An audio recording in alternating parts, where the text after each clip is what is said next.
My name is Emma Rodriguez, and tonight I stood on a stage in front of my entire hometown as they announced my name for an award nobody expected me to receive. For 7 years, I've been living two completely different lives in the same small town, and my family thought they knew exactly who I was. They called me the disappointment, the one who never amounted to anything, the sister who worked part-time at a bookstore while everyone else built real careers. They had no idea that millions of students around the world knew me by a different name, that universities across the country had been trying to recruit me, or that I'd been invited to speak at education conferences from Tokyo to London. They thought they were watching my brother Marcus accept the Outstanding Young Professional Award tonight. Instead, they watched as the mayor called my name for the National Education Innovation Award, and everything they believed about their family's black sheep crumbled in front of 500 people. Before we jump back in, tell us where you're tuning in from, and if this story touches you, make sure you're subscribed, because tomorrow I've saved something extra special for you. The auditorium lights felt different when you're standing in them instead of sitting in the back row like I'd done for every community event for the past decade. My hands weren't shaking because I was nervous about the award. They were shaking because I could see my family's faces in the third row, and for the first time in my adult life, they had no idea who I really was.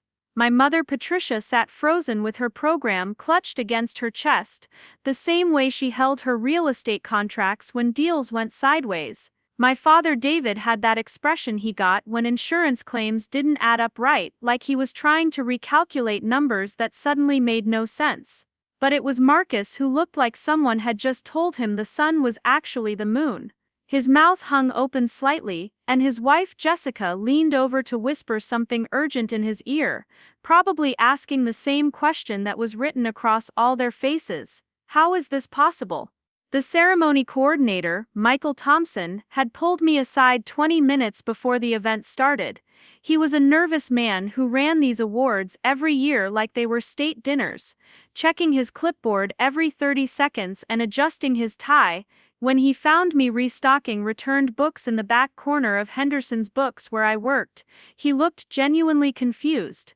The person he was looking for was supposed to be someone important, someone who'd created educational content that reached over 12 million students globally, someone whose online mathematics and science programs had been adopted by school districts in 43 states. What he found was a 28-year-old woman in jeans and a cardigan, alphabetizing used textbooks in a bookstore that hadn't updated its inventory system since 1995. I'd spent 7 years perfecting the art of being invisible in Riverside, Ohio. It's easier than people think, especially in a town where everyone believes they already know your story. My story, according to everyone who mattered, was simple and disappointing.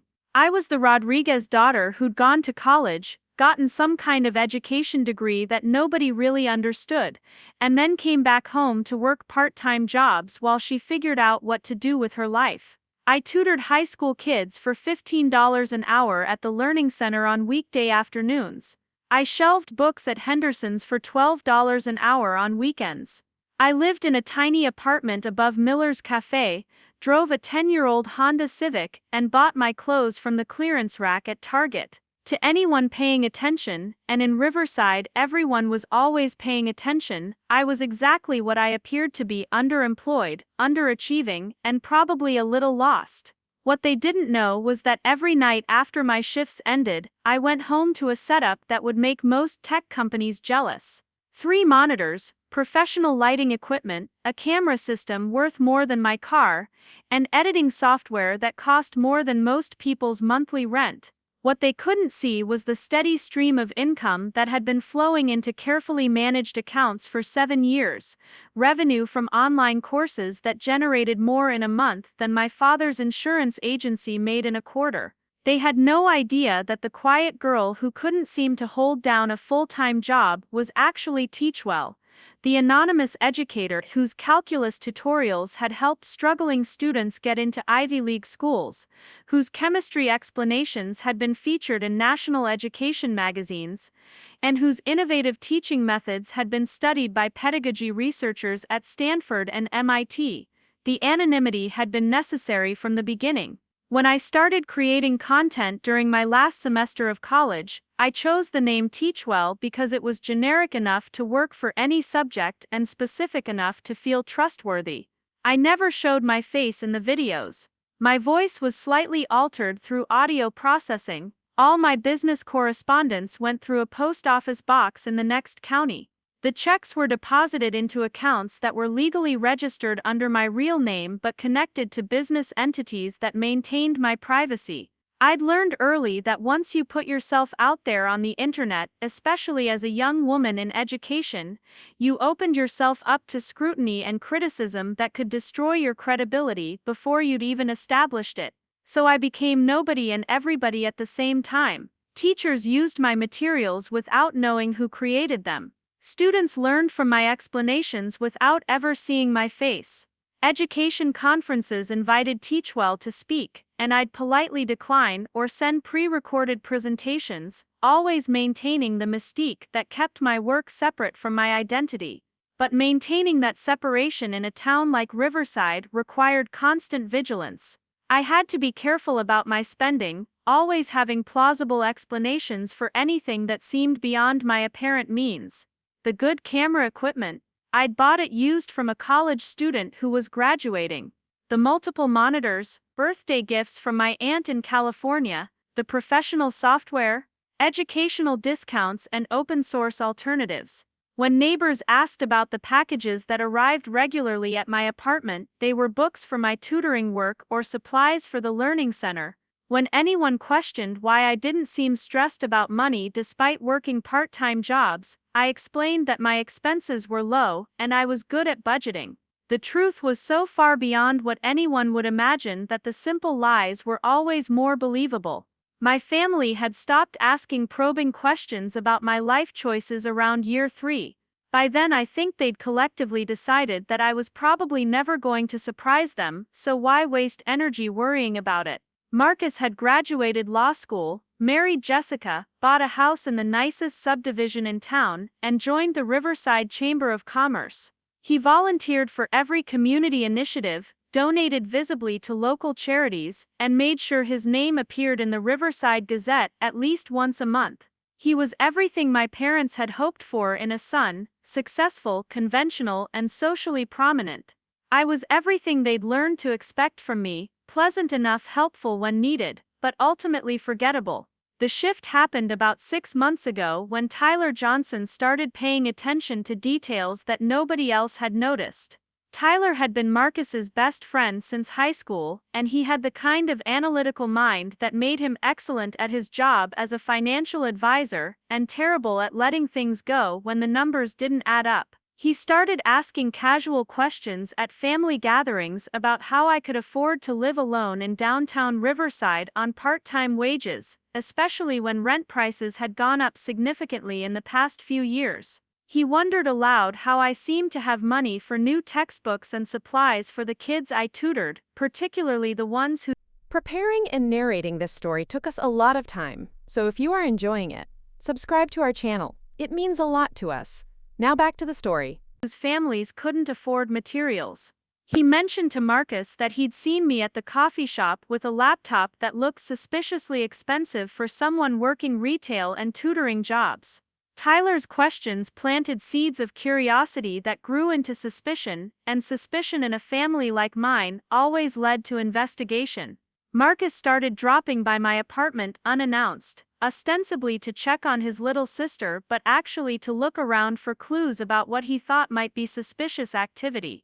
Jessica used her legal connections to run background checks and credit reports, looking for evidence of undisclosed income or financial irregularities.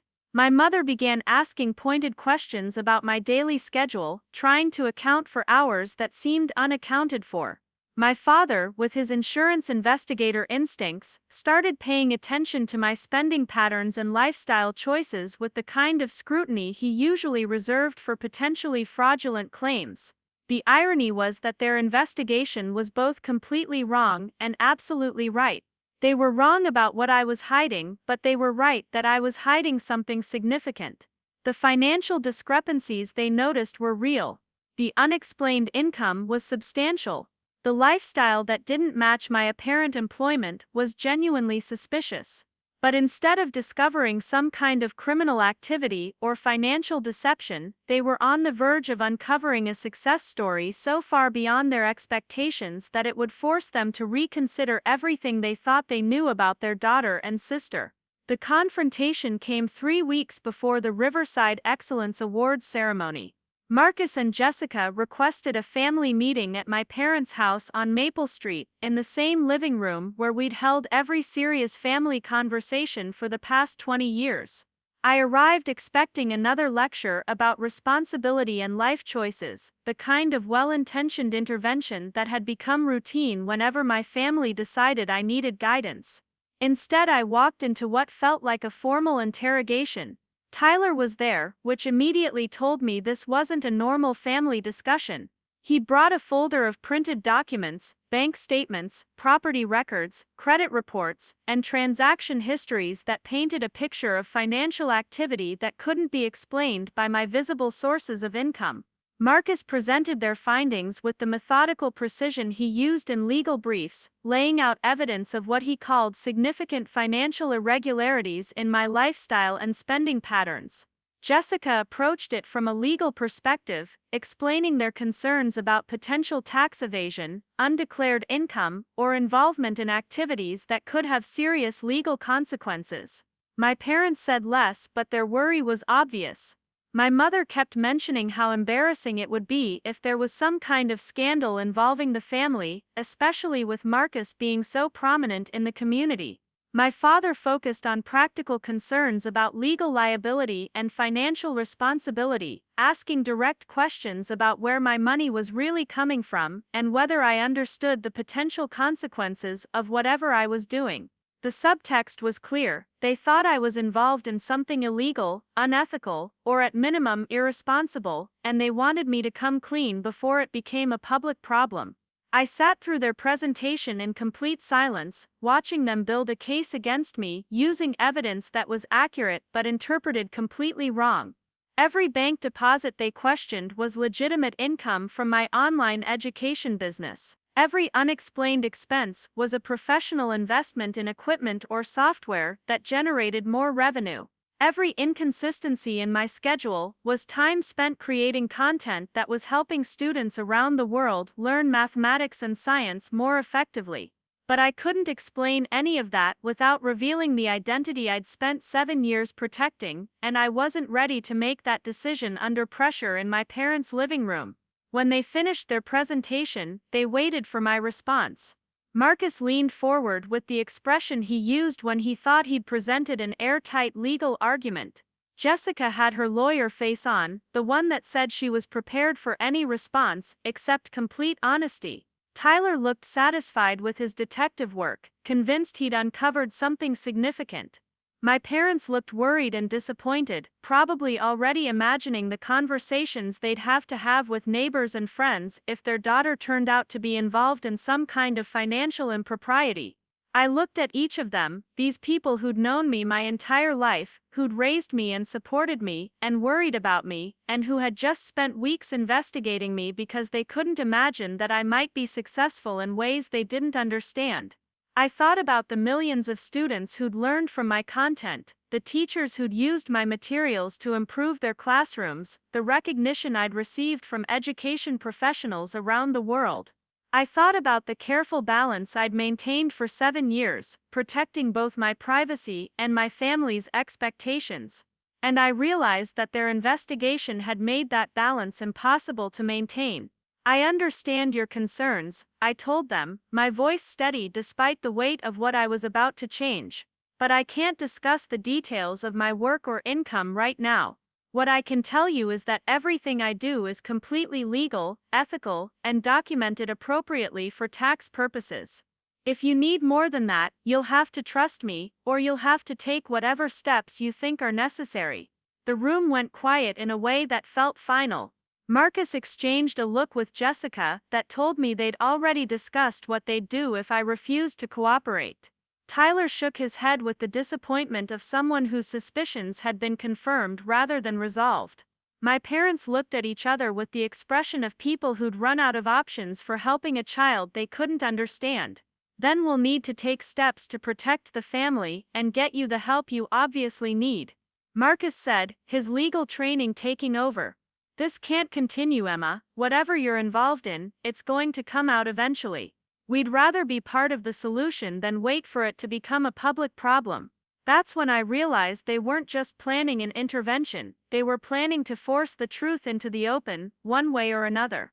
And in a town like Riverside, during a week when the whole community would be focused on the Excellence Awards ceremony, that meant my 7 years of carefully maintained anonymity were about to end whether I was ready or not. The next morning brought the kind of awkward silence that settles over a family after everyone has said things they can't take back. I went to work at Henderson's Books, like nothing had changed, but Mrs. Henderson noticed immediately that something was different. She'd owned the bookstore for 37 years and had developed an uncanny ability to read people's emotional states by how they handled the inventory. When I accidentally shelved 3 romance novels in the philosophy section and put a cookbook with the auto repair manuals, she cornered me by the cash register during the afternoon lull. Emma, honey, you want to tell me what's eating at you? She was sorting through the day's receipts with the methodical attention she gave everything in her store. You've been here 4 years, and I've never seen you this distracted. I considered telling her everything.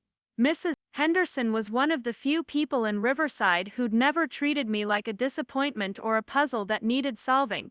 She paid me fairly, respected my schedule around my tutoring work, and never asked probing questions about my personal life.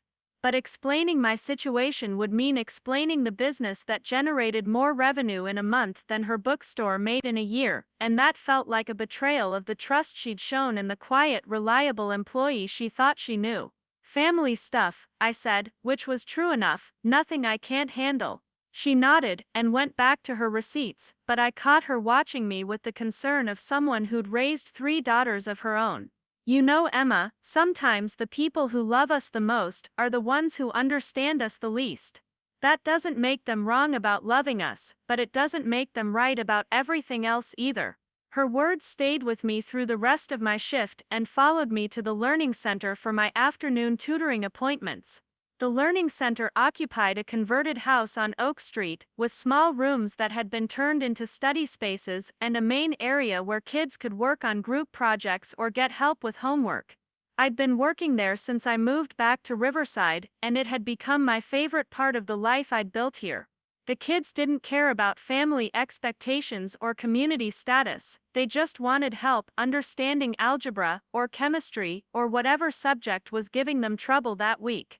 My Tuesday regulars were already waiting when I arrived: Kevin, a sophomore who struggled with anything involving fractions; Sarah, a junior who'd convinced herself she was terrible at chemistry despite having a genuine talent for it; and Michael, a senior whose parents expected him to get into engineering school, despite his math anxiety making every test a nightmare. They represented the reason I'd started creating educational content in the first place. Traditional classroom instruction worked well for some students, but others needed different explanations, different pacing, different approaches to make complex concepts accessible. Kevin was working through a problem set about equivalent fractions when he looked up with the expression he got when something finally clicked. "Miss Rodriguez, this actually makes sense now.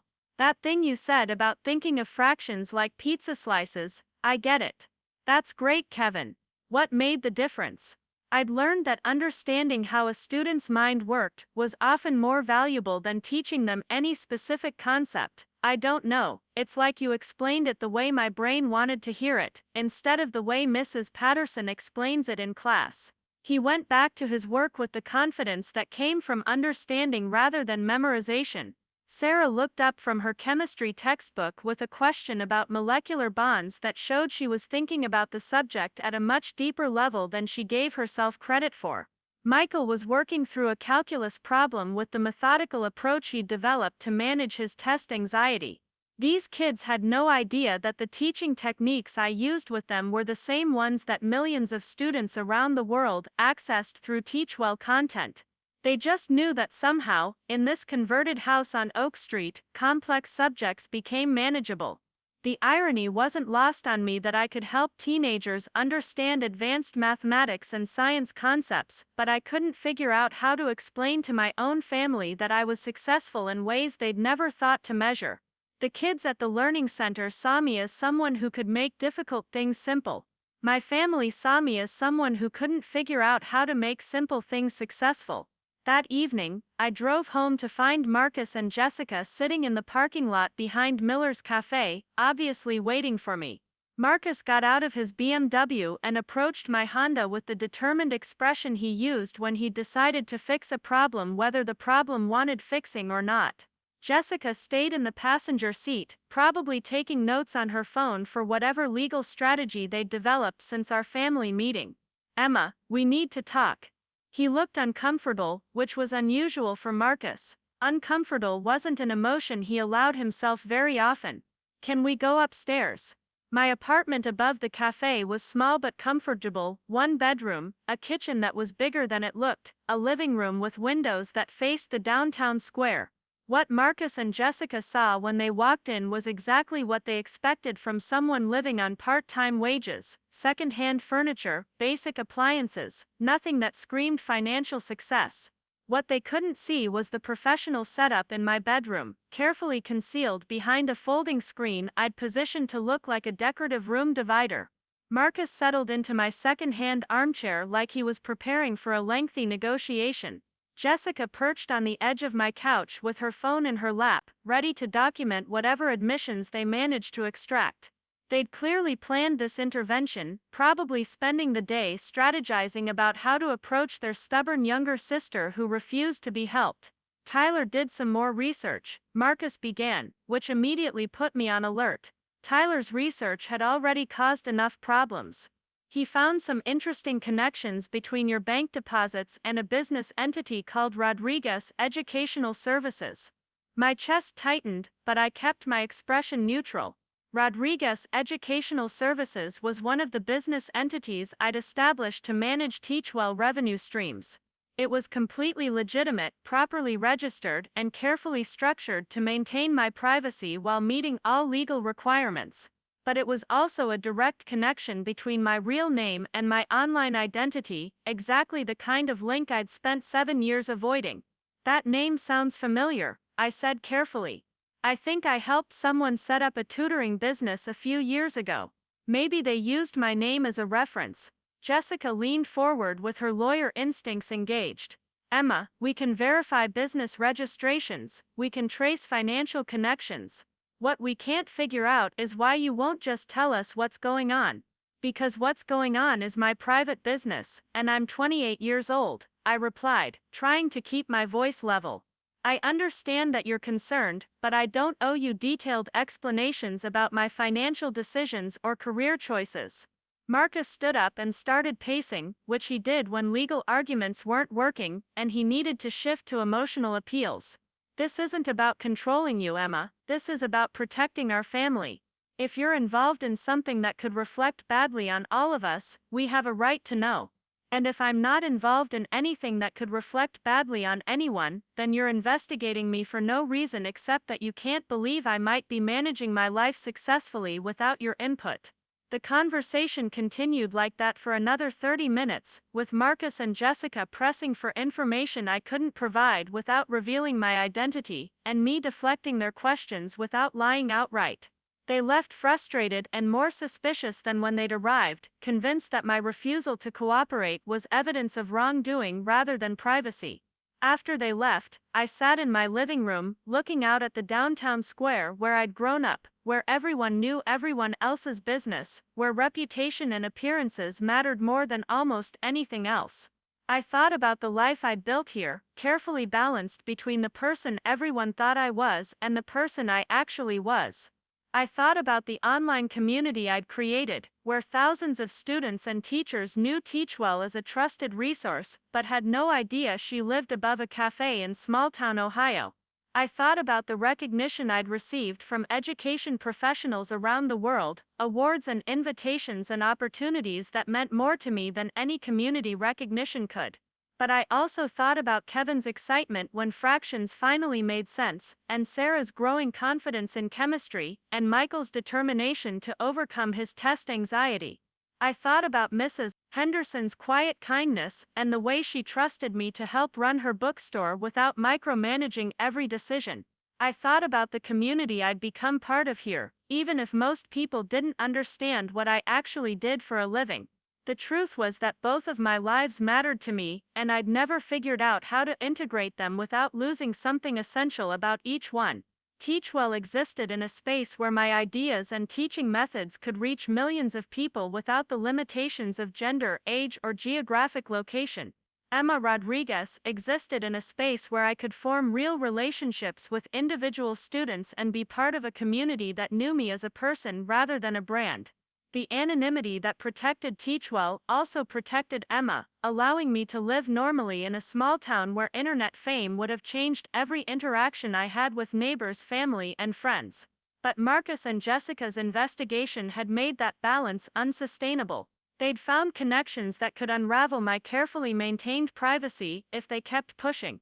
Worse, their suspicions were turning my family against me in ways that felt increasingly permanent. The longer I maintained my silence, the more convinced they became that I was hiding something shameful or illegal. The more they investigated, the more evidence they found of financial success that didn't match their expectations. I spent the next week going through the motions of my regular routine while feeling like everything was shifting beneath the surface. At Henderson's Books, I helped customers find the latest bestsellers and restocked the shelves with careful attention to alphabetical order. At the Learning Center, I worked with students on homework assignments and test preparation, watching them gain confidence in subjects they'd thought were beyond their abilities. In my apartment, I continued creating content for Teachwell, recording explanations of calculus concepts and chemistry principles that would reach students around the world. But everything felt different now that my family was actively working to expose what they saw as deception. Marcus stopped by my workplace twice that week, ostensibly to check on me, but actually to ask Mrs. Henderson and the Learning Center director casual questions about my work schedule and responsibilities. Jessica started asking around town about my living situation and spending habits, gathering information for whatever case they were building. Tyler expanded his financial investigation, tracking down more connections between my real name and the business entities I'd established to manage my online income. The breakthrough they were looking for came on Friday afternoon, when Tyler discovered the connection between Rodriguez Educational Services and a series of payments from companies that managed online education platforms. He'd found the financial trail that linked my legal name to Teachwell revenue, and once he had that connection, it was only a matter of time before he'd figure out the rest. Marcus called me that evening with barely contained excitement in his voice. "Emma, we need to meet tomorrow morning. All of us. Tyler found something important, and we think we finally understand what's been going on." I agreed to meet them at my parents' house, knowing that this would probably be the last conversation we had before everything changed. They thought they'd uncovered evidence of criminal activity or financial fraud. What they'd actually uncovered was a success story that would force them to reconsider everything they believed about their daughter and sister. That night, I sat at my computer writing what might be my final content as the anonymous Teachwell. It was a lesson about quadratic equations, something I could explain in my sleep, but I found myself putting extra care into every explanation and visual aid. If my identity was about to be exposed, if my 7 years of anonymity were about to end, I wanted to make sure that my final anonymous lesson met the standards I'd established for every piece of content I'd ever created. The students who watched Teachwell videos had no idea that their teacher was facing a family crisis that could change everything about how she lived and worked. They just knew that somehow, late on a Friday night in Ohio, someone was creating explanations that would help them understand mathematics more clearly than their textbooks ever could. They didn't need to know that the person teaching them was about to face a confrontation that would determine whether she could continue protecting the privacy that made her work possible. As I finished editing the quadratic equations lesson and uploaded it to the platform, I realized that, regardless of what happened with my family, I'd found something in the work itself that was worth protecting. The ability to help students learn to take complex concepts and make them accessible, to reach people who needed different explanations than what they were getting in traditional classrooms. That was valuable, whether anyone ever knew my real name or not. The notification that my video had been uploaded and was live on the platform felt like a small victory in a week that had been full of defeats. Somewhere in the world, a student who was struggling with quadratic equations would find that video, and maybe, just maybe, it would be the explanation that finally made the concept click. That possibility was worth whatever conversation I was going to have with my family tomorrow morning. I turned off my computer and got ready for bed, knowing that by this time tomorrow, everything would be different. The life I'd built, carefully balanced between two identities, was about to collapse into something new, something I couldn't predict or control. But for tonight, I was still Teachwell and Emma Rodriguez, still helping students learn and living quietly in small-town Ohio, still protecting the secret that had allowed me to be both. Saturday morning came with the kind of crisp October air that made Riverside look like a postcard of ideal American small-town life. I drove to my parents' house on Maple Street, past the perfectly maintained lawns and the houses where my high school classmates now lived with their spouses and children, past the downtown square where the preparations for next week's Excellence Awards ceremony were already beginning. The family meeting was scheduled for 9 o'clock, which gave everyone time to attend Saturday morning activities, but still left the whole day open for whatever lengthy discussion my family thought was necessary. I arrived exactly on time to find everyone already assembled in the living room, my parents looking anxious and confused, Marcus and Jessica looking professionally determined, and Tyler looking satisfied with himself in a way that told me he believed he'd solved the mystery. "Emma, thank you for coming," my mother said, as if I'd had any real choice in the matter. "Tyler has some information that we think explains a lot of what's been happening." Tyler opened his folder of documents with the confidence of someone presenting a case he was certain he'd won. "Emma, I've traced the financial connections between your bank accounts and Rodriguez Educational Services, and from there to payments from online education companies. I know what you've been doing." My heart rate increased, but I kept my expression neutral. "What do you think I've been doing, Tyler?" "You've been running an online tutoring scam," he said, leaning forward with the excitement of someone revealing a major discovery. "You're taking money from students for educational services you're not qualified to provide, probably using fake credentials and false advertising. That's why you couldn't explain your income, why you've been so secretive about your work, why you have business entities that don't match your apparent employment." The room went quiet as everyone waited for my response to Tyler's accusation. I looked around at my family, these people who'd known me for 28 years, who'd watched me excel in school and earn a legitimate education degree, who'd seen me work with students at the Learning Center and help them improve their grades and understanding. They were all nodding along with Tyler's theory that I was running an educational scam, because that seemed more plausible to them than the possibility that I might be genuinely successful at something they didn't understand. "Tyler, that's a serious accusation," I said slowly. "Do you have any evidence that I've defrauded anyone or provided services I'm not qualified to offer?"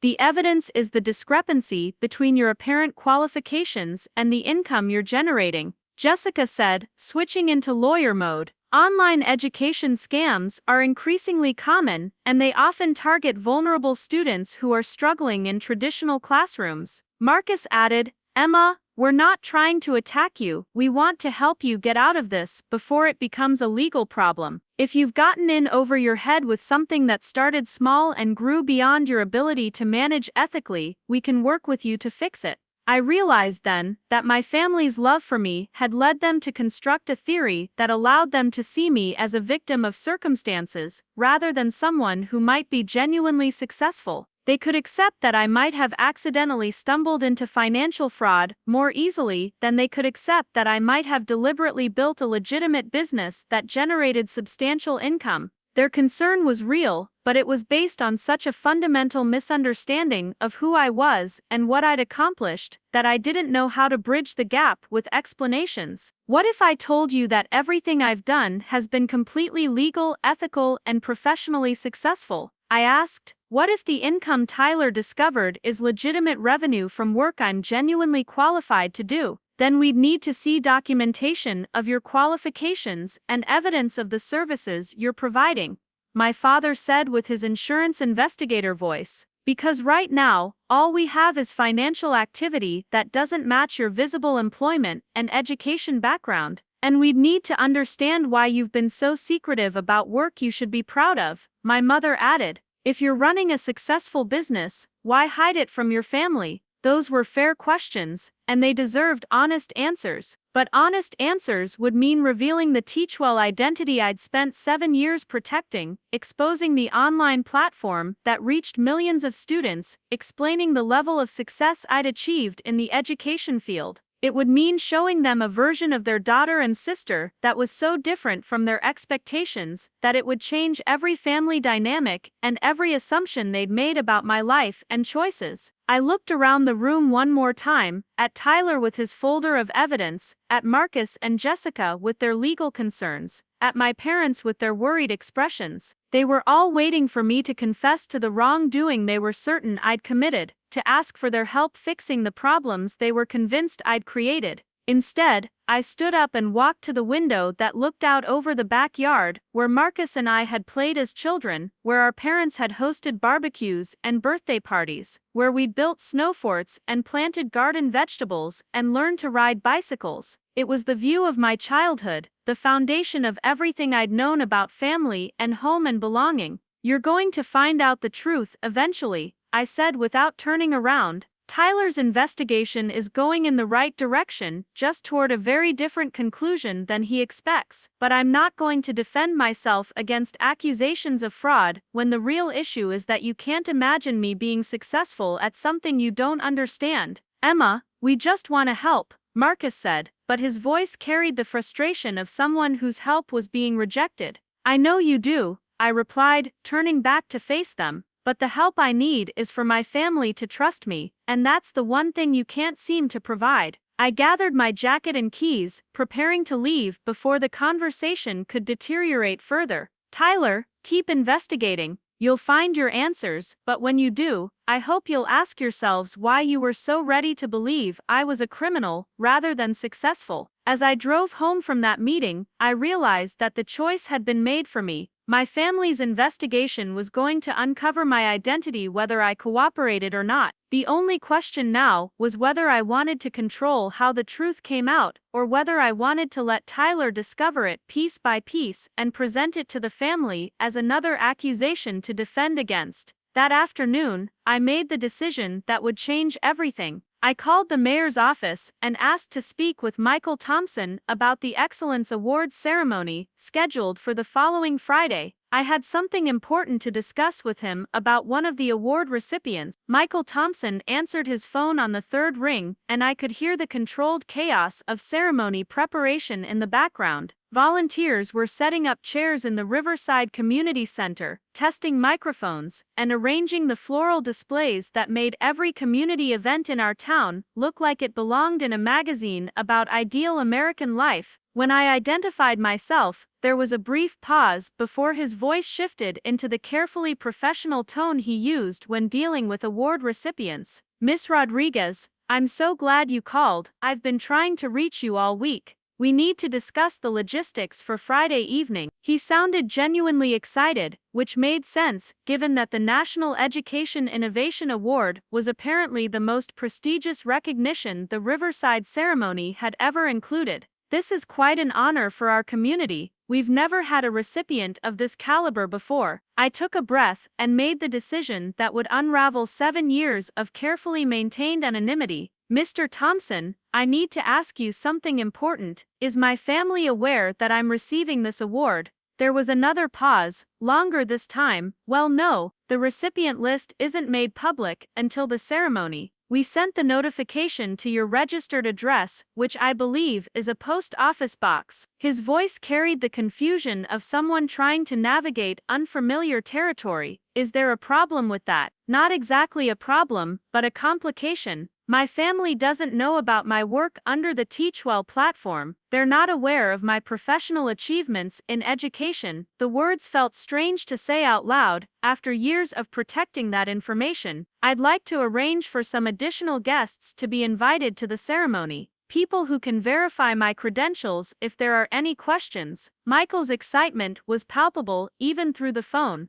Miss Rodriguez, are you saying that your Teachwell, the Teachwell, whose content is used in school districts across the country, the one who's been invited to present at the International Education Innovation Conference? Yes, that's me. Saying it directly felt like stepping off a cliff, but also like finally breathing freely. And I think Friday night is going to be the right time to let people know. This is incredible. Do you understand what this means for Riverside? We're going to have national education media attention. The state education department has already sent a representative to attend. This could put our community on the map for educational innovation. His enthusiasm was genuine, but it also highlighted exactly why I'd maintained my anonymity for so long. In a small town, success became community property, and privacy became nearly impossible. Mr. Thompson, I need you to understand something. My family currently believes I work part-time at a bookstore and tutor high school students for $15 an hour. They have no idea about Teachwell, and they're actually suspicious that I might be involved in some kind of financial fraud.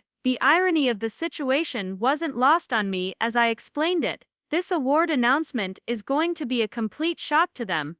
Oh my. Michael's voice shifted from excitement to concern. Miss Rodriguez, are you sure you want to handle it this way? We could certainly make arrangements for a private presentation, or perhaps a smaller gathering where you could explain things to your family first. No, I think the public ceremony is exactly the right setting, but I would like to invite some additional guests who can speak to my qualifications and the impact of my work. People who can provide context if anyone has questions about my credentials or achievements. Of course, we can arrange additional seating for any guests you'd like to invite. Would you like me to send formal invitations? I thought about the list of people who could vouch for my work and my character. Dr. Amanda Foster, from the State University Education Department, who'd been trying to recruit me for their faculty for 3 years. Professor James Clark from the University of Chicago, who'd written extensively about innovative online education methods and had cited Teachwell content in his research. Sarah Williams, the director of curriculum for the Columbus City Schools, who'd implemented my mathematics program district-wide with remarkable results. Yes, I'll send you a list of names and contact information. These are education professionals who are familiar with my work and can speak to its impact and legitimacy. I paused, thinking about how this would all unfold. Mr. Thompson, I should also mention that my family has been investigating my finances because they're concerned about what they see as unexplained income. They've hired a financial advisor to look into my business activities. Are you saying they might challenge your credentials publicly? The concern in his voice was obvious. I'm saying they might be very surprised by this award, and they might have questions that they'll want answered immediately. I tried to imagine Marcus and Jessica's reaction when my name was called for a National Education Award. It would be helpful to have people present who can provide those answers. Miss Rodriguez, would it be appropriate for me to contact your family beforehand? Perhaps I could explain the situation privately, so the announcement isn't such a shock. No, I think they need to hear it the way everyone else does. They've spent the last month investigating me because they couldn't trust that I might be successful on my own terms. I think they need to experience the revelation publicly, the same way they've been conducting their investigation publicly. Michael agreed to send invitations to my list of professional contacts, and we spent another 20 minutes discussing the ceremony logistics. The National Education Innovation Award would be presented toward the end of the program, after the local community service awards, but before the closing remarks. I would be called to the stage to receive the award and would have the opportunity to make brief remarks if I chose. The whole thing would be photographed for the local newspaper and recorded for the community access television station. After we finished our conversation, I sat in my apartment, looking out at the downtown square where the early preparations for the ceremony were already visible. By next Friday evening, everyone in Riverside would know that the quiet girl who worked at the bookstore and tutored high school students was actually an internationally recognized education innovator whose work reached millions of students around the world. My 7 years of anonymity would be over, and my relationship with my family would never be the same. I spent the rest of Saturday writing emails to the education professionals I wanted to invite to the ceremony. Each message required careful explanation of the situation. I was Teachwell. I lived in small-town Ohio, under my real name. My family was unaware of my professional success, and I needed allies present when my identity was revealed publicly. The responses came back quickly, and they were universally supportive and excited about attending. Dr. Amanda Foster replied within an hour, "Emma, I had no idea Teachwell was based in Ohio, let alone that you were someone I could have been collaborating with all this time. I'll absolutely be there Friday night. This explains so much about why your content is so pedagogically sophisticated. I can't wait to finally meet you in person and to see your family's reaction when they realize what you've accomplished." Professor Clark's response was equally enthusiastic. "This is fascinating from both an educational and sociological perspective. The idea that you've been able to maintain this level of professional success while living anonymously in a small town challenges all our assumptions about academic careers and professional recognition. I'll bring copies of the research papers that cite your work, in case anyone questions your impact on the field." Sarah Williams offered practical support. "Emma, I'll bring documentation of our district's implementation of your mathematics program and the improvement data we've collected over the past 2 years. If anyone questions whether your work has real-world application and measurable results, I'll have the evidence they need." By Sunday evening, I had confirmations from 8 education professionals who would attend Friday's ceremony. They represented universities, school districts, education policy organizations, and research institutions across 3 states. Together they could speak to every aspect of my work and its impact on students, teachers, and educational practice more broadly. Monday morning brought an unexpected development when Tyler showed up at Henderson's Books just before my shift ended. He looked uncomfortable, which was unusual for someone who typically radiated confidence about his analytical abilities. Mrs. Henderson was in the back office doing paperwork, so we had the front of the store to ourselves. "Emma, I need to talk to you about what I've been finding in my research." He seemed genuinely conflicted, like someone who'd started pulling on a thread and didn't like where it was leading. "I think I may have made some incorrect assumptions about your situation." "What kind of incorrect assumptions?" I continued shelving the returns from the weekend, partly to give my hands something to do, and partly to avoid making direct eye contact while we talked. "Well, I've been tracing the financial connections between your accounts and Rodriguez Educational Services, and from there to payments from educational technology companies." He paused, clearly struggling with how to phrase his next statement. "The amounts are significant, Emma, much more significant than what you generate from a small tutoring operation or even a moderately successful online course." I stopped shelving and looked at him directly. "And what conclusions are you drawing from that information?" "Honestly, I'm not sure anymore. The financial pattern looks like legitimate business revenue, not fraud or illegal activity. The payments come from established companies with good reputations in the education sector. The amounts are consistent with someone providing valuable services that have real market demand." He ran his hand through his hair, a gesture I remembered from high school when he was trying to solve math problems that didn't have obvious answers. "But I can't figure out what services you could be providing that would generate this level of income while working part-time jobs in Riverside." "Tyler, what if I told you that the services I provide are exactly what they appear to be, educational content that helps students learn more effectively?" I leaned against the bookshelf, wondering how much I should reveal before Friday night. What if the income is legitimate revenue from work I'm genuinely qualified to do? Then I'd say you're the most successful education professional in Ohio, and I'd want to know why you're keeping it secret from your family.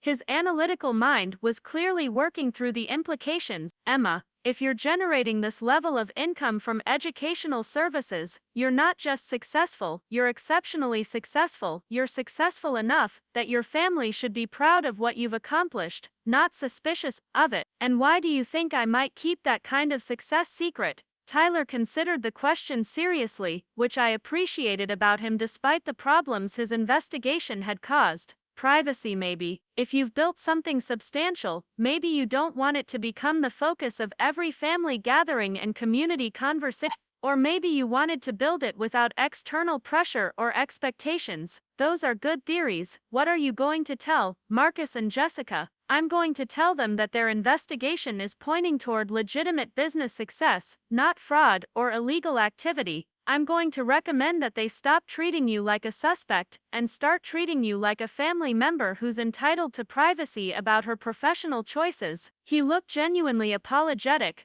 Emma, I think we may have approached this all wrong. I think we let our concern about protecting the family reputation override our trust in your judgment and character. Tyler, I appreciate that, I really do, but I think the conversation with Marcus and Jessica needs to happen with more complete information than what you have right now. Are you saying there's more to discover? I'm saying that Friday night's ceremony is going to provide a lot of context for the questions your investigation has raised. I returned to shelving books, hoping to signal that this conversation was reaching its natural conclusion. I think everyone will have the answers they're looking for after that. Tyler left the bookstore, looking thoughtful rather than satisfied, which told me that his analytical mind was still working on the puzzle, even though he'd started to realize that the solution might be very different from what he'd initially suspected. I spent the rest of my shift wondering whether his conversation with Marcus and Jessica would change their approach to me, or whether they'd remain convinced that I was hiding something problematic until Friday night proved otherwise. Tuesday and Wednesday passed in a blur of normal activities that felt anything but normal. I worked my regular shifts at the bookstore and the learning center, helped students with homework assignments and test preparation, and maintained the routine I'd established over 4 years of living in Riverside.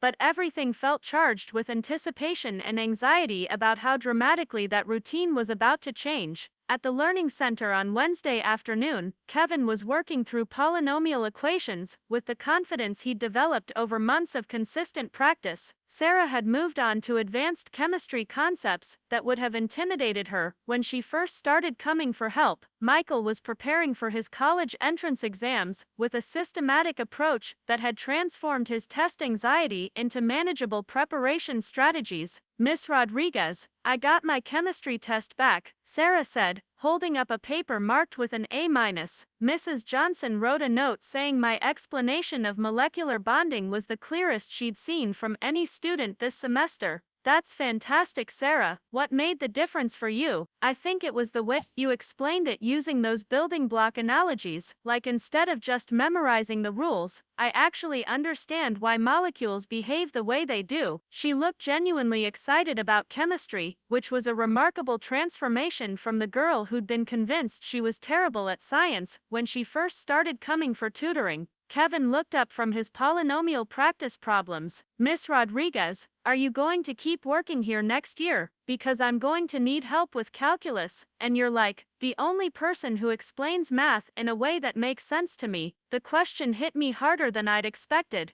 By next week, everyone in Riverside would know about my professional success, and everything about my life here would change. The quiet anonymity that allowed me to work with individual students without any external expectations or pressure would be gone. I'd become the local education celebrity, the person who'd achieved national recognition while living secretly among them. Kevin, I'll always be available to help you with mathematics. That might not always be here at the Learning Center, but I'll make sure you have the support you need. It was a careful answer that didn't commit to anything specific, but reassured him that his educational progress mattered to me, regardless of how my circumstances changed. Are you moving away? Michael asked, looking up from his practice test with concern. No, I'm not moving away, but some things about my work situation might change soon. I realized this was probably the last time I'd be able to have this kind of simple direct interaction with these students. After Friday night, they'd know that their tutor was someone whose work reached millions of students around the world, and that knowledge would inevitably change how they saw our relationship. Whatever changes happen, I want you all to remember that the progress you've made this year is because of your own hard work and dedication. I just helped you find explanations that worked for your learning styles. The understanding and the success belong to you. Thursday evening brought a call from Dr. Amanda Foster, who had driven down from Columbus to stay overnight in Riverside before the ceremony. She wanted to meet for coffee and discuss the situation in more detail before we were both thrust into what she called the most interesting education event I've attended in years.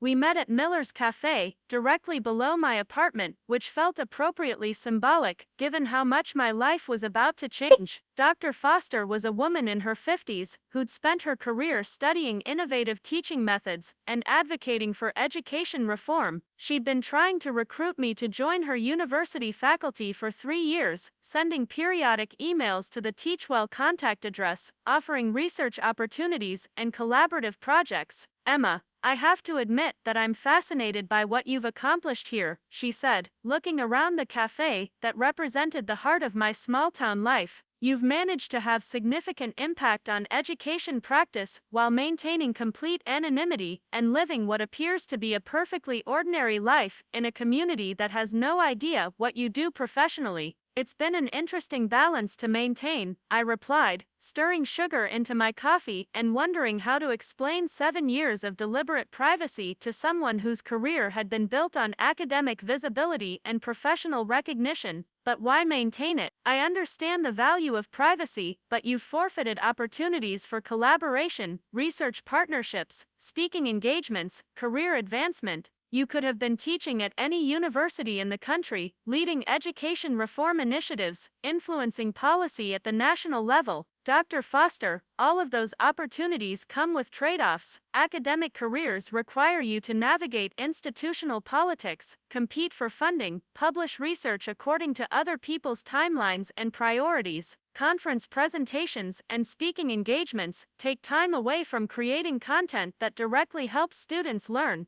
I paused, trying to articulate something I'd never had to explain before. I chose to focus on the work itself, rather than the professional recognition that comes with the work. And yet you're about to give up that anonymity tomorrow night. What changed? My family started investigating me because they couldn't understand how I was financially stable while working part-time jobs. Their investigation was going to uncover my identity whether I participated or not, so I decided to control how the revelation happened. I thought about Marcus and Jessica's accusations, Tyler's financial analysis, my parents' worried disappointment. They were ready to believe I was running some kind of fraud, rather than consider that I might be successful at something they didn't understand. Dr. Foster nodded with the understanding of someone who'd spent decades observing family dynamics around academic achievement. Family expectations can be particularly challenging for women in education. There's often an assumption that teaching is a temporary career choice, or a fallback option, rather than a serious professional pursuit. Exactly. And when that teaching happens online, when it's not tied to a traditional classroom or institution, it becomes even more invisible to people who measure success through conventional markers. Well, tomorrow night is certainly going to challenge their conventional markers. Dr. Foster smiled with anticipation. I'm looking forward to seeing their reaction when they realize that their daughter and sister has been recognized nationally for educational innovation while they've been treating her like an underachiever.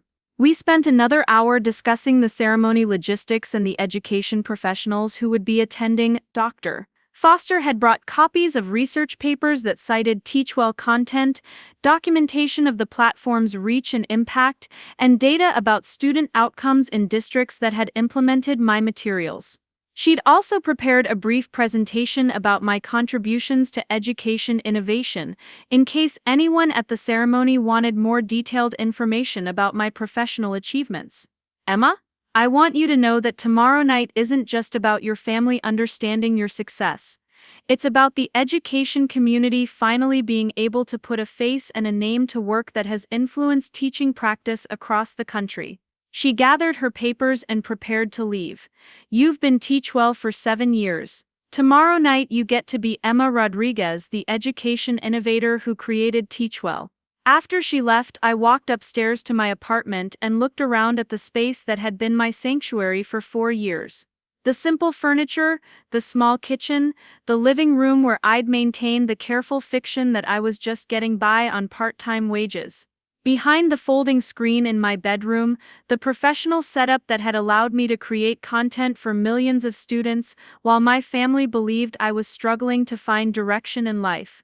Tomorrow night this apartment would still be my home, but it would no longer be my hiding place. The life I'd built here would continue, but it would be fundamentally different, because the secret that had shaped every interaction and every relationship would finally be revealed.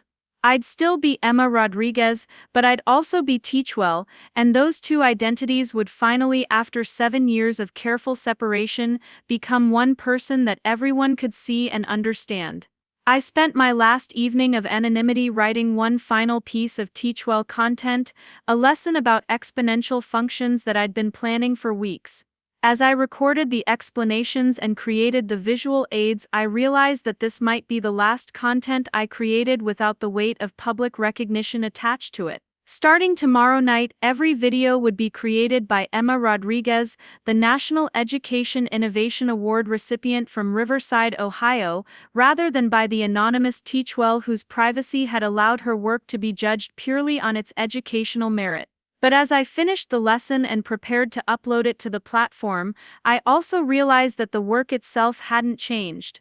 The ability to take complex mathematical concepts and explain them in ways that made sense to struggling students, that was still the same whether anyone knew my name or not.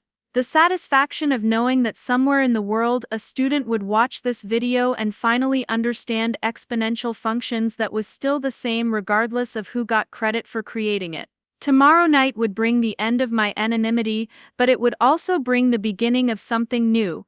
For the first time in 7 years, I'd be able to acknowledge publicly the work I'd been doing, the impact I'd been having, and the success I'd been achieving. My family would finally understand who I really was, even if that understanding came with shock and probably some resentment about the years of secrecy. But most importantly, tomorrow night would prove that success doesn't always look the way people expect it to look. And that sometimes the most meaningful achievements happen quietly, away from recognition and applause, in the space between what people think they know about you and who you really are. Friday evening arrived with the kind of perfect October weather that made Riverside look like a Norman Rockwell painting come to life. The maple trees lining the streets had turned brilliant shades of orange and red, and the setting sun cast a golden glow over the community center where 500 residents had gathered for the annual Excellence Awards ceremony. I stood at the back entrance, watching through the glass doors as people filled the auditorium, searching for familiar faces among the crowd. My family had arrived early and claimed seats in the third row, close enough to the stage to see everything clearly but far enough back to make a dignified exit if the evening became uncomfortable.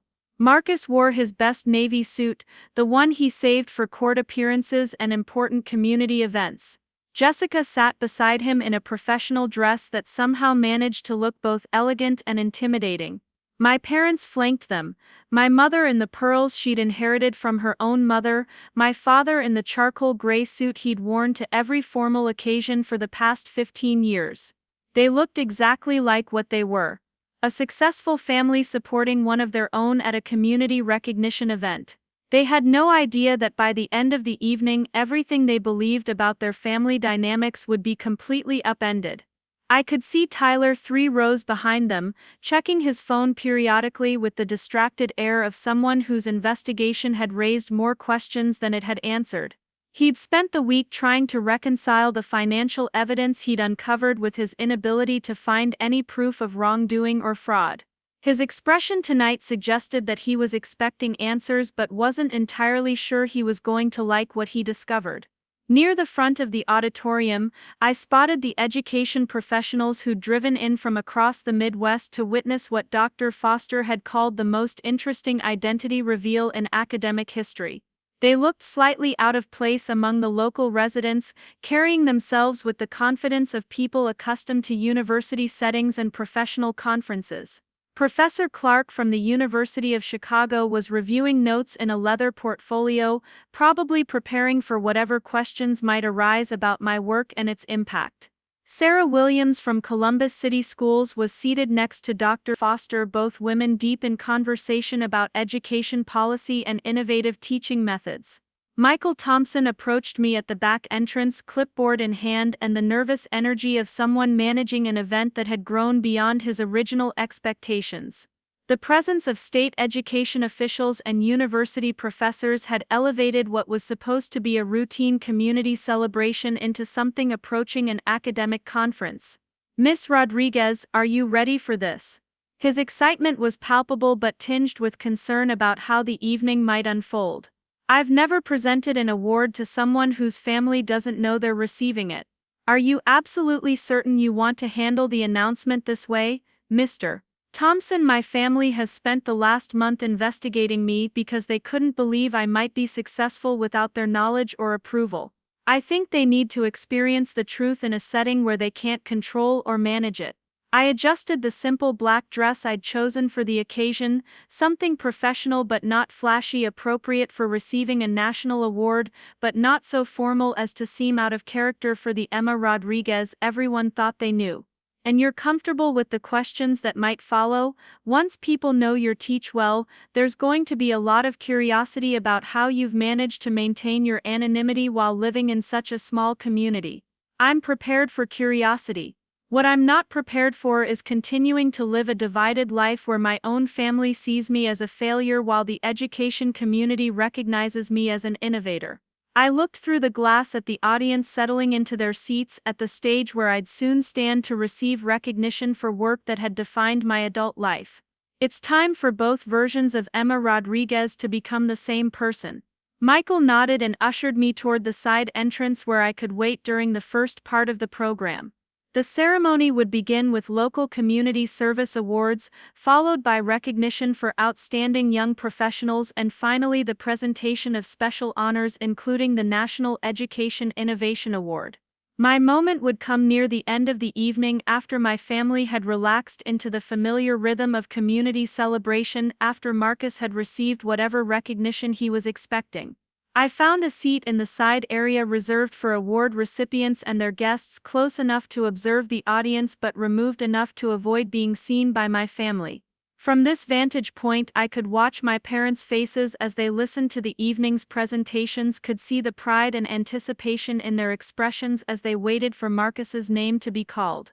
The ceremony began with Mayor Wilson's opening remarks about community excellence and the importance of recognizing achievement at the local level. He spoke about Riverside's tradition of supporting its residents' success and celebrating the contributions that made their town a special place to live and work. The irony wasn't lost on me that he was praising community support while I sat listening to recognition for achievements my own community had never known about. The first hour proceeded exactly as these events always did in Riverside. Local business owners received awards for community service. High school students were recognized for academic excellence. Nonprofit organizations were honored for their contributions to local causes. The audience applauded politely, neighbors congratulated neighbors, and everything felt comfortable and predictable. Marcus received the Outstanding Young Professional Award about halfway through the program, stepping onto the stage with the confident smile he'd perfected during years of public speaking. His acceptance speech was gracious and well prepared, acknowledging his family's support and expressing gratitude for the opportunities Riverside had provided. He looked genuinely pleased with the recognition, and I felt a moment of sympathy for what was about to happen to his evening. "I'd also like to thank my family for their constant encouragement," Marcus said, gesturing toward the third row where our parents beamed with pride. "Especially my parents, who taught me the value of hard work and community service, and my sister Emma, who reminds me that success comes in many different forms." The applause was warm and sustained, and I watched my parents' faces glow with the satisfaction of seeing their son recognized publicly for his achievements. This was the kind of success they understood and appreciated, visible, conventional, and directly connected to community standing. Marcus returned to his seat to congratulations from neighbors and friends, and the ceremony continued with the next category of awards. As the evening progressed, I noticed Dr. Foster checking her watch periodically and exchanging glances with Professor Clark. They knew what was coming, and their anticipation was becoming noticeable to the people seated around them. Sarah Williams had positioned herself with a clear view of both the stage and my family's section, clearly planning to observe their reactions closely. Finally, Mayor Wilson returned to the podium for the special recognition portion of the evening. Ladies and gentlemen, we have a very unique honor to present tonight. The National Education Innovation Award is given annually to individuals who have made exceptional contributions to educational practice and student outcomes. This year's recipient has been selected for developing online educational content that reaches millions of students worldwide and has been implemented in school districts across 43 states. I could see my family's polite attention shifting to genuine interest. National awards weren't common in Riverside, and they were probably wondering which local educator had achieved this level of recognition. Tyler was leaning forward in his seat, his analytical mind clearly working through possibilities. The recipient's innovative approach to mathematics and science education has been studied by researchers at major universities and has been credited with improving student outcomes in districts that have implemented these methods. Their work has been cited in over 200 academic papers and has influenced teaching practice at both the secondary and post-secondary levels. Dr. Foster stood up slightly in her seat, and I could see Professor Clark preparing to applaud. My family was looking around the auditorium, probably trying to identify which of their neighbors might be receiving such prestigious recognition. This year's National Education Innovation Award recipient has chosen to work under a professional pseudonym, maintaining privacy while building one of the most influential educational platforms in the country. Tonight, for the first time publicly, we have the honor of recognizing both their professional achievements and their personal identity. The auditorium had gone completely quiet. Even the usual rustling of programs and whispered conversations had stopped as everyone focused on the mayor's words. I could see my family's confusion growing as they realized this wasn't going to be a straightforward local recognition.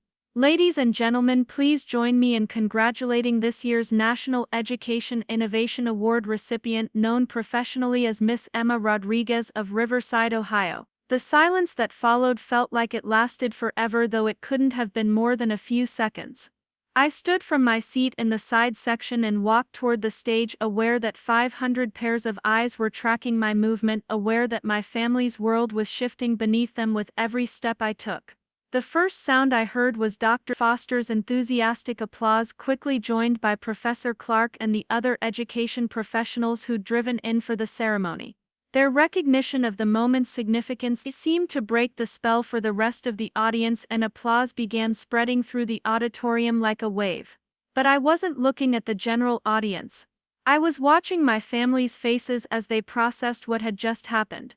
My mother's mouth had fallen open, her program crumpled in her lap, her carefully applied makeup unable to hide the shock in her expression. My father had the same look he got when insurance claims revealed information that completely contradicted his initial assessment. Marcus was staring at me like I was a stranger, his confident post-award glow replaced by something approaching bewilderment. Jessica was the first to recover enough to start asking questions, leaning over to whisper urgently in Marcus's ear while pointing toward the education professionals who were still applauding enthusiastically in the front section. Tyler had his phone out, probably searching for information about Teachwell that would confirm what he'd just heard. I reached the stage and shook hands with Mayor Wilson, who looked genuinely thrilled to be part of what he clearly recognized as a significant moment for the community. The Crystal Award was heavier than I'd expected, etched with text recognizing exceptional contributions to educational innovation and student success. Miss Rodriguez, would you like to say a few words? The mayor asked, gesturing toward the microphone. I looked out at the audience, at the community where I'd lived quietly for 7 years, at the family who'd thought they knew exactly who I was and what I'd accomplished with my life. The education professionals in the front were smiling with genuine pride and excitement. My neighbors and other community members looked curious and impressed, probably recalculating everything they thought they knew about the quiet girl who worked at the bookstore. My family looked shell-shocked. Thank you, Mayor Wilson, and thank you to the National Education Innovation Committee for this recognition. My voice carried clearly through the auditorium's sound system, reaching everyone present, including the family members who were hearing me speak publicly for the first time in years. 7 years ago, I started creating educational content because I believed that every student deserved explanations that matched their learning style regardless of their geographic location or economic circumstances. I paused, letting that timeline sink in for my family, who were probably calculating backward to when I'd moved to Riverside and started working what they thought were part-time jobs. The Teachwell platform grew from a desire to reach students who were struggling in traditional classroom settings, who needed different approaches to complex subjects, who deserved access to high-quality educational resources regardless of their school's budget or their teachers' training. I looked directly at the section where Kevin, Sarah, and Michael from the Learning Center were sitting with their families, probably as surprised as everyone else, but maybe beginning to understand why their tutors' explanations had been so effective. I chose to work anonymously because I wanted the content to be judged on its educational merit rather than on assumptions about who created it. I wanted teachers to use the materials because they helped their students learn, not because of my credentials or institutional affiliations. Professor Clark nodded approvingly from the front row, and I could see Sarah Williams taking notes, probably planning to discuss this approach in future presentations about innovative education delivery methods. But tonight, I'm grateful to accept this award as Emma Rodriguez because this community has supported me in ways I never expected when I moved here 7 years ago. The students I work with at the Learning Center have taught me as much as I've taught them about how learning really happens. Mrs. Henderson at the bookstore has provided me with a quiet, supportive work environment where I could maintain the balance I needed between my public and private work. I looked toward Mrs. Henderson, who was sitting with her family, and looked pleased but not entirely surprised, as if her intuition about her employee had been confirmed rather than contradicted. And I'm especially grateful to my family, who taught me the value of education and the importance of serving your community even when that service takes forms they didn't expect or understand. My parents were holding hands now, probably trying to process the magnitude of what they'd just learned about their daughter. Marcus was still staring at me with an expression I couldn't quite read, while Jessica appeared to be taking legal-style notes on her phone. The work I do as Teachwell reaches millions of students around the world, but it started right here in Riverside with a desire to help individual students understand mathematics and science more clearly. That work will continue, whether it's done anonymously or under my real name, because the goal has always been student success rather than personal recognition. I held up the Crystal Award, feeling its weight as a symbol of 7 years of dedicated work that my community was seeing clearly for the first time. Thank you for this honor, and thank you for welcoming Teachwell home to Riverside, Ohio. The applause this time was immediate and sustained, led by the education professionals, but quickly spreading through the entire auditorium. I could see people turning to their neighbors with excited conversations, probably sharing what they'd just learned about the national award recipient who'd been living quietly among them. As I walked back toward my seat, I passed close enough to my family's row to see their faces clearly. My mother was crying, though whether from pride, shock, or some combination of emotions I couldn't tell. My father looked like he was trying to recalculate 7 years of assumptions about his daughter's life and career. Marcus was applauding, but his expression suggested he was still processing the implications of what he'd just learned. Tyler was definitely taking notes on his phone, probably connecting the financial evidence he'd uncovered with the professional achievements that had just been revealed. His investigation had been pointing toward exactly this conclusion, but I could see from his expression that the reality was even more significant than his analysis had suggested. The ceremony concluded with closing remarks from Mayor Wilson about the importance of recognizing all forms of excellence in their community. As the audience began to disperse, I found myself surrounded by education professionals eager to finally meet Teachwell in person and discuss collaboration opportunities that had been impossible during my years of anonymity. Dr. Foster reached me first, her enthusiasm genuine and infectious. "Emma, this was even better than I'd hoped. The look on your family's faces when they realized what you've accomplished was priceless.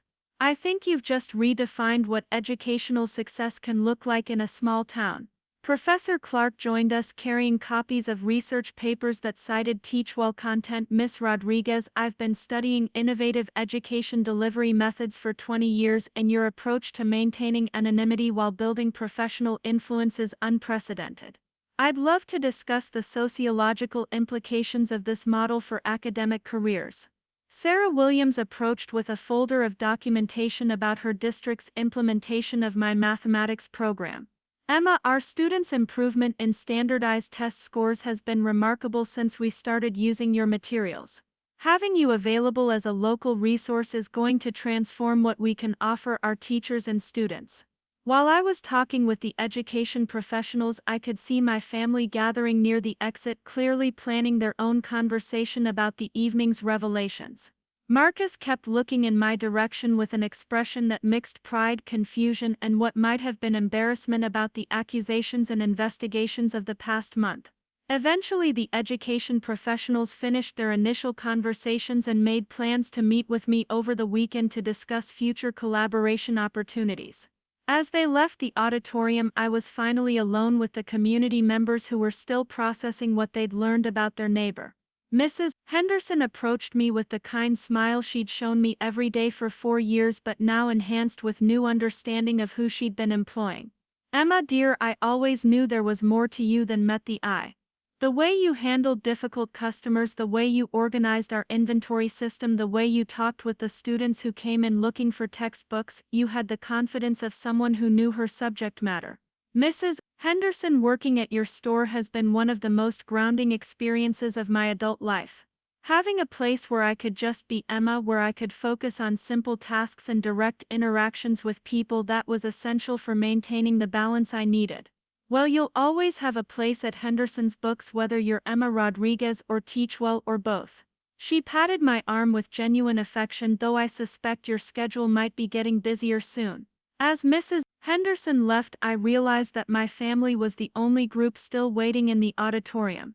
They'd positioned themselves near the main exit, clearly planning to intercept me for the conversation we all knew was inevitable. I walked toward them slowly, giving myself time to prepare for what would probably be the most important family discussion of my adult life. 7 years of secrets were about to be examined and explained. 7 years of assumptions were about to be challenged and corrected. 7 years of carefully maintained distance were about to be bridged or possibly expanded further. Marcus spoke first, his voice carrying none of the confidence he'd displayed during his own award acceptance an hour earlier. Emma, we need to talk, all of us.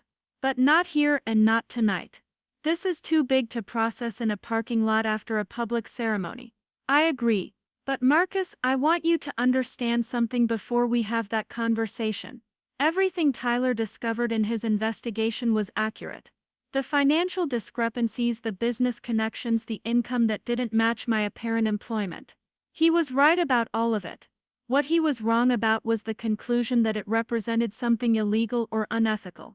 My father stepped forward, his insurance investigator instincts still working even as he processed the magnitude of what he'd missed. Emma, honey, help us understand something. If you've been this successful, if you've achieved this level of recognition, why hide it from us? Why let us worry about your finances and your future when you were building something this significant? Dad, because the moment I told you, everything would have changed. You would have had opinions about how I should market my work, suggestions about business partnerships, ideas about leveraging my success for maximum visibility and profit. You would have wanted to help in ways that would have fundamentally altered what I was trying to build. My mother joined the conversation, her voice still shaky from the evening's emotional impact.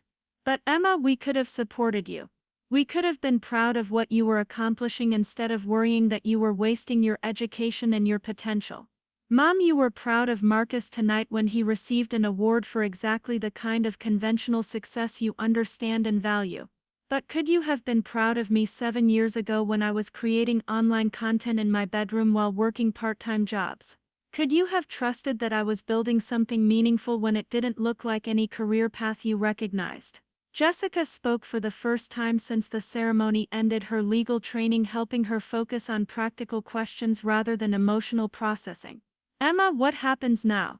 Now that your identity is public, how does this change your work and your life here? Jessica, I honestly don't know. For 7 years, I've been able to create content without external pressure or expectations. I've been able to focus on educational effectiveness rather than professional recognition. Now that the anonymity is gone, I'll have to figure out how to maintain that focus while engaging with opportunities that weren't available when I was working in secret. Tyler approached our group hesitantly, clearly wanting to participate in the conversation but uncertain about his role given his recent investigation of my activities. Emma, I owe you an apology. My analysis was technically correct, but my assumptions about what the evidence meant were completely wrong. I should have trusted your character rather than letting financial discrepancies override everything else I knew about you. Tyler, your investigation was thorough and your concerns were legitimate. If someone in your family was receiving substantial income from sources they couldn't explain, you'd be right to ask questions. What you couldn't have known was that the explanation was success rather than deception. But I should have considered that possibility. I should have asked myself whether there might be legitimate reasons for privacy rather than assuming that secrecy meant wrongdoing. He looked genuinely remorseful about the month of family tension his investigation had created. Marcus finally asked the question that had been underlying all of their concerns and accusations. Emma, are you angry with us for not trusting you, for investigating you, for assuming the worst instead of believing in your success? I looked around at my family, these people who'd raised me and supported me and worried about me, who'd spent the last month convinced that I was either criminal or irresponsible. Their concern had been genuine even if their methods had been hurtful. Their desire to protect the family reputation had been understandable even if it had led them to assume the worst about my character and choices. I'm not angry, Marcus, I'm disappointed that you couldn't imagine me being successful in ways you didn't understand. I'm hurt that you were ready to believe I was a fraud rather than trust that I might have built something meaningful. But I'm not angry because I understand that my secrecy made it impossible for you to see what I was actually accomplishing. The conversation continued for another 20 minutes in the parking lot outside the community center, with each family member processing different aspects of the evening's revelations. My parents struggled with the magnitude of what they'd missed and misunderstood about their daughter's life. Marcus grappled with the implications of having publicly questioned the integrity of someone who just received national recognition for professional achievement. Jessica approached it as a legal puzzle, trying to understand the business and privacy strategies I'd employed to maintain my anonymity. Tyler focused on the analytical aspects, reviewing how his investigation had uncovered accurate information but led to incorrect conclusions. He was already planning to research the Teachwell platform more thoroughly, probably curious about the full scope of work he'd been trying to trace through financial records. As we prepared to leave the parking lot, my mother approached me for the first private conversation we'd had in weeks.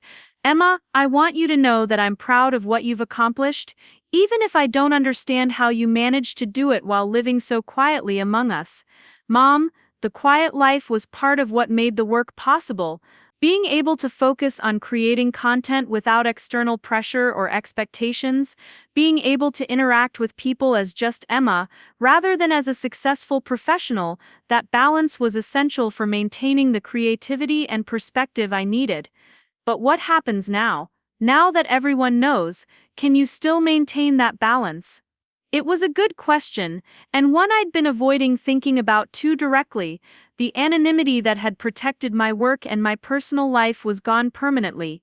Starting tomorrow, I'd be known throughout Riverside as the local resident who'd achieved national recognition while living secretly among them. The education professionals who'd attended the ceremony would want to establish ongoing collaborations and partnerships. The local media would want interviews and feature stories about the unexpected celebrity in their midst. I don't know, Mom, but I think the work itself is strong enough to survive the loss of anonymity. And maybe it's time for both versions of my life to exist in the same space, even if that makes everything more complicated. As my family finally dispersed to their respective cars and homes, I stood alone in the parking lot where an hour earlier I'd been Emma Rodriguez, the underemployed bookstore clerk who tutored high school students for $15 an hour.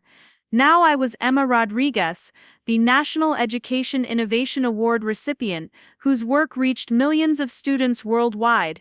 The change felt both dramatic and subtle. I was still the same person who'd created educational content every night for 7 years, who'd worked patiently with struggling students at the Learning Center, who'd maintained careful privacy about professional success that could have overwhelmed my small-town life. But I was also now someone whose secret had been revealed, whose achievements had been acknowledged publicly, whose family finally understood the scope of what she'd been building while they worried about her future. I drove home to my apartment above Miller's Cafe, to the space where I'd balanced two different identities for 7 years. Tomorrow, the folding screen that had concealed my professional setup would come down permanently. The careful separation between Emma Rodriguez and Teachwell would be replaced by integration that I couldn't yet fully imagine, but as I climbed the stairs to my apartment, I realized that the most important thing hadn't changed. Somewhere in the world, students were struggling with mathematics and science concepts that seemed impossibly complex. Tomorrow, I'd continue creating content that helped make those concepts accessible and understandable, whether I did it as the anonymous Teachwell or as Emma Rodriguez, the National Education Innovation Award recipient from Riverside, Ohio. The recognition was meaningful, the family reconciliation was healing, and the end of secrecy was liberating. But the work itself remained the same, helping students learn, one explanation at a time, one concept at a time, one breakthrough at a time. That work had defined my adult life when no one knew my name, and it would continue to define my life now that everyone did. Saturday morning arrived with the kind of crystalline clarity that follows a thunderstorm, as if the air itself had been cleansed and renewed. I woke to the sound of my phone buzzing with notifications, messages from education professionals across the country who'd heard about the ceremony through academic networks and social media. The story of Teachwell's identity reveal had apparently spread beyond Riverside faster than I'd anticipated, turning what had been a local community event into something approaching national education news. The first message I opened was from Dr. Elena Vasquez, the director of the International Education Innovation Conference in Geneva, where Teachwell had been invited to present for 3 consecutive years. "Emma, we finally have a name to put with the revolutionary work we've been following. The education community is buzzing with excitement about your unique approach to anonymity and impact. We'd be honored to have you present at this year's conference, not as Teachwell but as Emma Rodriguez, the educator who created Teachwell." I set my phone aside and looked around my apartment, which felt fundamentally different despite nothing having physically changed. The folding screen still concealed my professional setup, the second-hand furniture still dominated the living space, and the view from my windows still showed the same downtown square, where I'd watched 7 years of Riverside life unfold. But the weight of secrecy that had shaped every aspect of this space was gone, replaced by something I couldn't yet define. A knock at my door interrupted my contemplation. I opened it to find Mrs.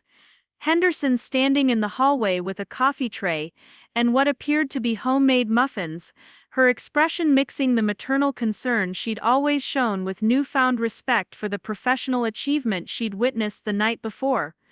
"Good morning, dear. I thought you might be overwhelmed with phone calls and messages today, so I brought breakfast." She stepped into my apartment and set the tray on my kitchen counter with the efficiency of someone who'd raised 3 daughters through various life crises.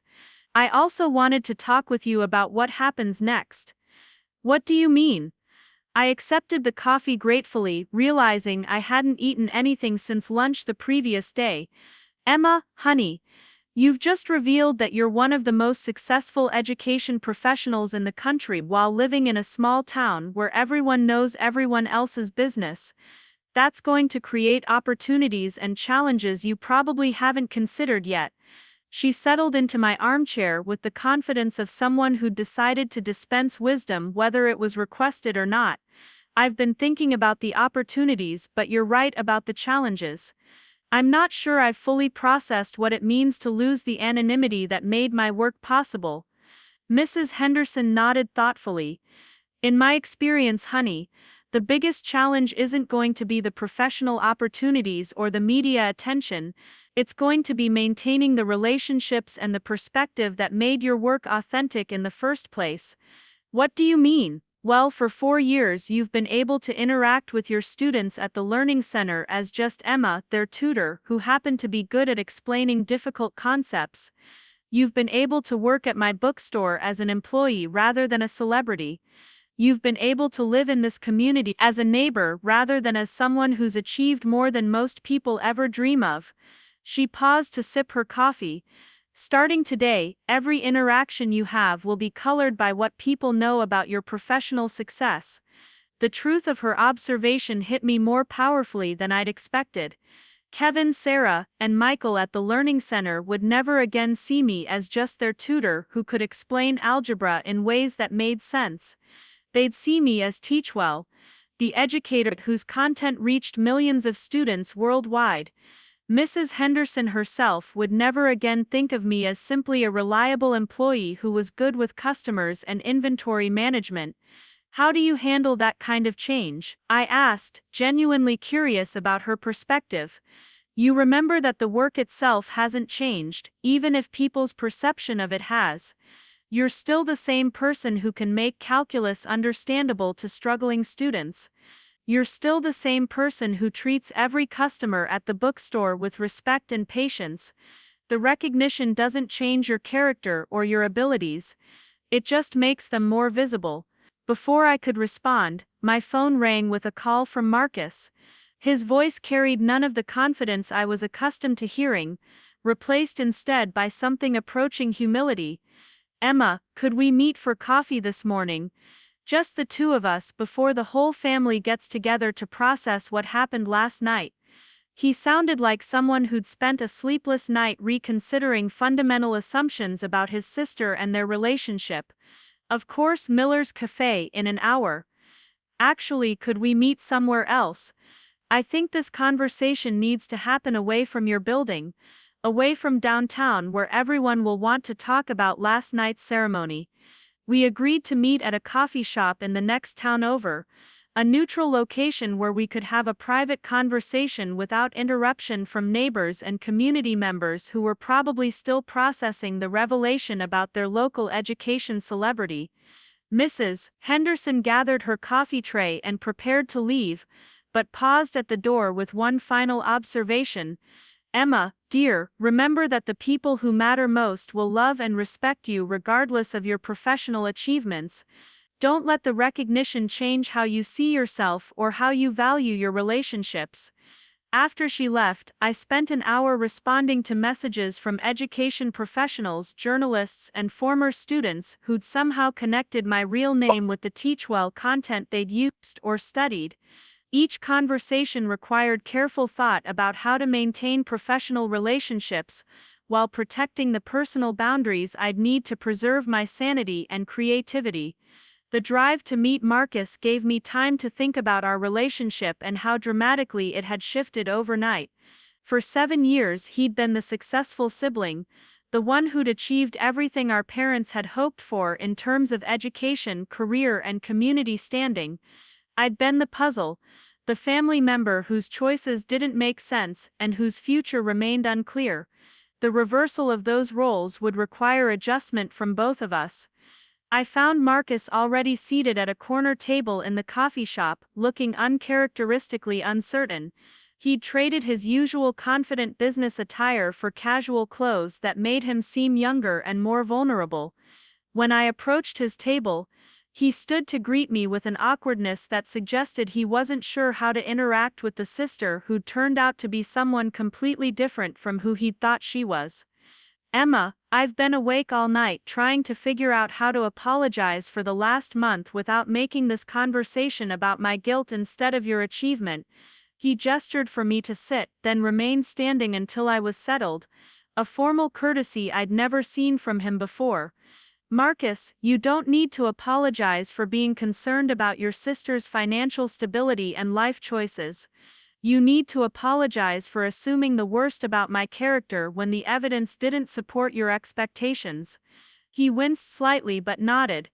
You're right, Tyler's investigation uncovered real financial discrepancies, but instead of asking you directly about them, we constructed theories that painted you as either a criminal or a victim. We never considered that you might be successful in ways we didn't understand. Why do you think that was? Why was fraud or deception more plausible to you than professional achievement? Marcus considered the question seriously, which I appreciated, honestly, because your success didn't look like anything I recognized. When I achieved professional recognition, it came with visible markers, job titles, office locations, networking events, public acknowledgement. Your success was invisible to us because it existed in a world we didn't understand and couldn't access. And because it didn't require your approval or guidance, I added gently. Part of what made our family investigation so frustrating was that you couldn't accept that I'd built something significant without consulting you or asking for help. That's true too. I think we were so invested in the idea that we understood your capabilities and limitations that we couldn't imagine you exceeding our expectations without our knowledge. He finally sat down, looking more like the brother I'd grown up with, rather than the attorney who'd been questioning my integrity for weeks. Marcus, I want you to understand something. The secrecy wasn't about excluding the family or proving that I could succeed without support. It was about protecting the work itself from external pressures and expectations that could have compromised its effectiveness. Can you help me understand that? How would family support have compromised your work? I thought about how to explain 7 years of deliberate privacy to someone whose career had been built on public recognition and professional networking. When you create educational content anonymously, it gets evaluated purely on its pedagogical merit. Teachers use it because it helps their students learn, not because of the creator's credentials or institutional affiliations. Students engage with it because the explanations work for them, not because they're impressed by the teacher's reputation. But couldn't you have maintained that anonymity while still letting your family know about your success? Not in a small town like Riverside, and not with a family that's as prominent in the community as ours. The moment you knew about Teachwell, it would have become part of family conversations, community discussions, and social interactions. The privacy that made the work possible would have been compromised.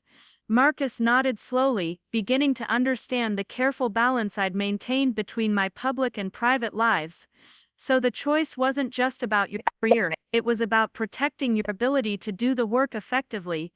Exactly. And now that the anonymity is gone, I'll have to figure out how to maintain that effectiveness while engaging with opportunities that weren't available when I was working in secret.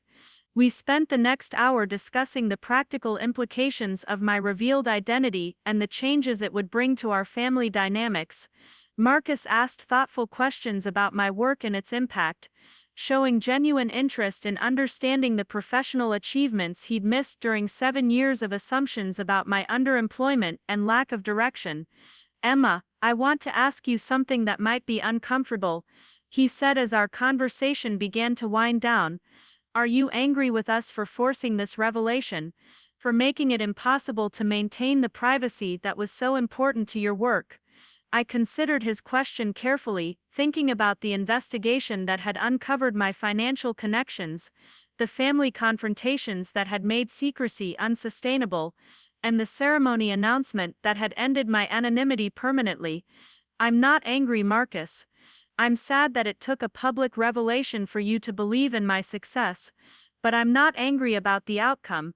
Maybe it was time for both versions of my life to exist in the same space, even if the transition wasn't exactly what I would have chosen. And what about the family relationships? How do we move forward when we've spent months assuming the worst about your character and choices? We move forward by acknowledging that love and trust aren't the same thing, and that we need to work on building the trust that should have prevented this whole investigation. I looked directly at him, wanting to make sure he understood the distinction. You love me enough to worry about my financial stability and legal safety, but you didn't trust me enough to believe that I might have legitimate reasons for privacy about my professional life. Marcus accepted this observation with the grace I'd always respected about him, even when we disagreed about other things. You're right, and I want to work on building that trust, starting with accepting that your professional judgment is obviously excellent, even when I don't understand your methods or choices. As we prepared to leave the coffee shop, Marcus asked one final question that suggested he was still processing the magnitude of what he'd learned about his sister's life and achievements. Emma, what happens now? With Teachwell? With your work, with your life here in Riverside? I honestly don't know, Marcus. For 7 years I've been able to focus exclusively on creating educational content and helping individual students learn. Now I'll have opportunities for collaboration, research partnerships, conference presentations, and policy influence that weren't available when I was working anonymously. I'll have to figure out how to engage with those opportunities while maintaining the focus and creativity that made the work effective in the first place. And what about your life here? Will you stay in Riverside, or will these new opportunities take you somewhere else? I thought about my apartment above Miller's Cafe, my work at Henderson's Books, my students at the Learning Center, and the community relationships I'd built over 7 years of quiet living. I think I'll stay, at least for now. This community has given me something I couldn't have found anywhere else: the ability to live normally while doing extraordinary work.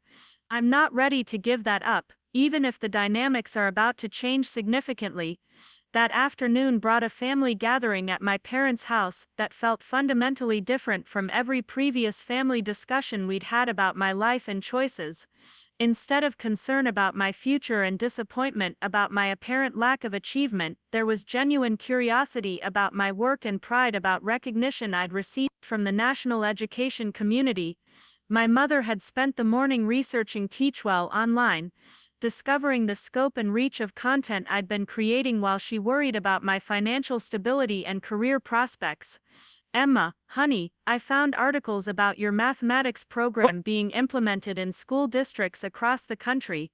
There are testimonials from teachers saying your materials have transformed how they approach their curriculum. And I found research papers that cite your work as an example of innovative online education delivery, my father added, holding printouts he'd obviously studied carefully. There are universities that have written case studies about your anonymous platform model. Tyler had brought his laptop and a folder of financial analysis that painted a very different picture from the fraud investigation he'd conducted the previous month. Emma, I owe you a complete apology. The income levels I discovered weren't evidence of criminal activity. They were evidence of exceptional professional success.